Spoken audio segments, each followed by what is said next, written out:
Kagulat World, ibang klase na talaga ang takbo ng kampanya ni Alexandra Ayala sa Washington.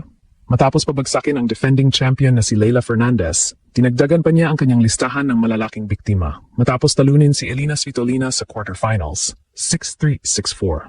Dahil dito, pasok na si Alex sa semifinals ng Mubadala DC Open at haharapin niya ang isa sa pinakamalaking pangalan sa kasaysayan ng Asian tennis, ang four-time Grand Slam champion at dating world number 1 na si Naomi Osaka.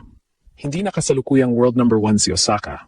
Nasa world number 13 na siya sa pinakahuling WTA ranking, pero hindi nababawasan nito ang bigat ng pangalan, karanasan at championship pedigree na dala niya.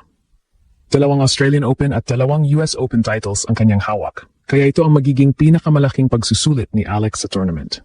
Pero hindi rin ordinaryong semifinalist. Ang panalo niya kay Svitolina ang kanyang ika-6 na top 10 victory ngayong 2026 at ikatlong semifinal appearance ng season. Mas mahalaga, tinalo niya si Svitolina sa magkaibang surface, una sa grass ng Berlin at ngayon sa hard court ng Washington. Ibig sabihin, hindi na ito simpleng isang magandang araw lamang. May pattern na, may consistency na.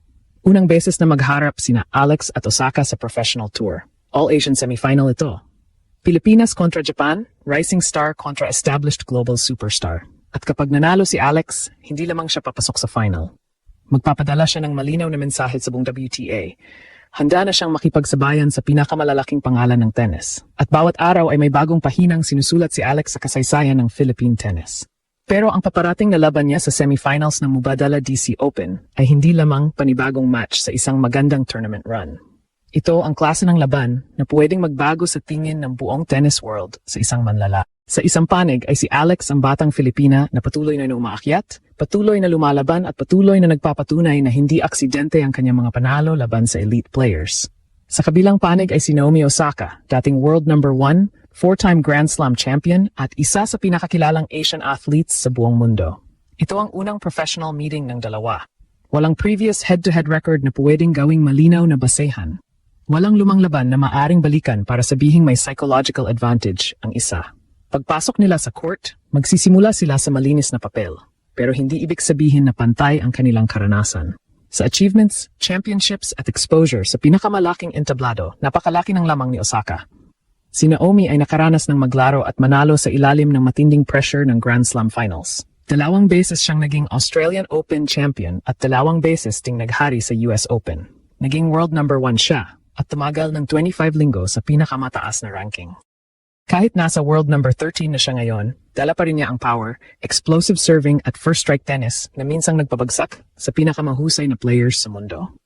Sa quarterfinals, kinailangan ni Osaka na bumangon mula sa pagkatalo sa opening set bago talunin si Elisabetta Cocciaretto.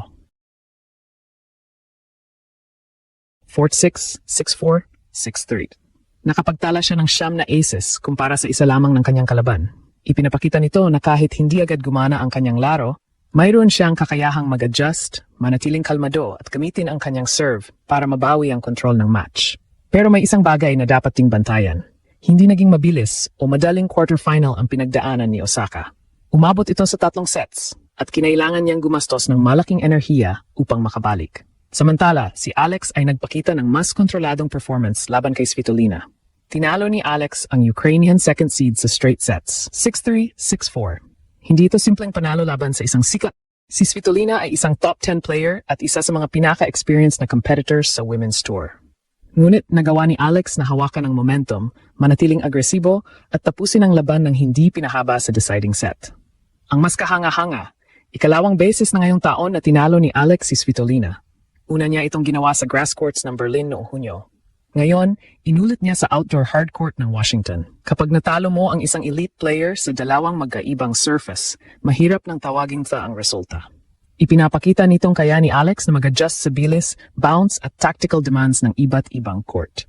Ang tagumpay na iyon ang ika-6 na top 10 win ni Alex ngayong season at nagdala sa kanya sa kanyang ikatlong semifinal ng 2026.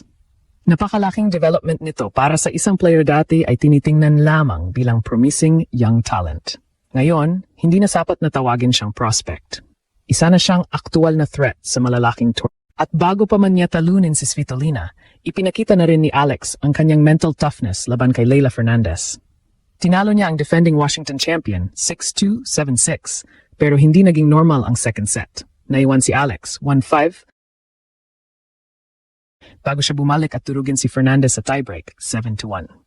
Ang ganoong comeback ay mahalaga dahil ipinapakita nitong hindi madaling mawala sa laban si Alex kahit malaki na ang hinahabol niya. At maaring yun mismo ang kailangan niya laban kay Osaka. Dahil kapag mainit ang serve at forehand ni Naomi, maaring mabilis itong makagawa ng scoreboard separation. Pwedeng biglang maging 0-3 o 1-4 bago pa makahanap ng rhythm ang kalaban. Kailangan tanggapin ni Alex na may mga pagkakataong hindi niya agad makokontrol ang rallies. Ang mahalaga ay huwag siyang mataranta. Huwag siyang mag-overhit at huwag niyang hayaang maipon ang sunod-sunod na mabilis na puntos.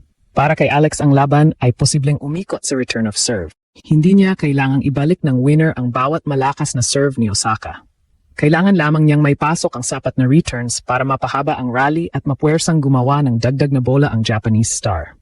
Kapag nakapasok na sa neutral exchange, doon maaring gamitin ni Alex ang kanyang movement, court coverage at kakayahang baguhin ang direksyon ng bola. Sa kabilang banda, tiyak na susubukan ni Osaka na paikliin ang mga rally. Ayaw niyang bigyan si Alex ng oras para makahanap ng rhythm at makagamit ng variety.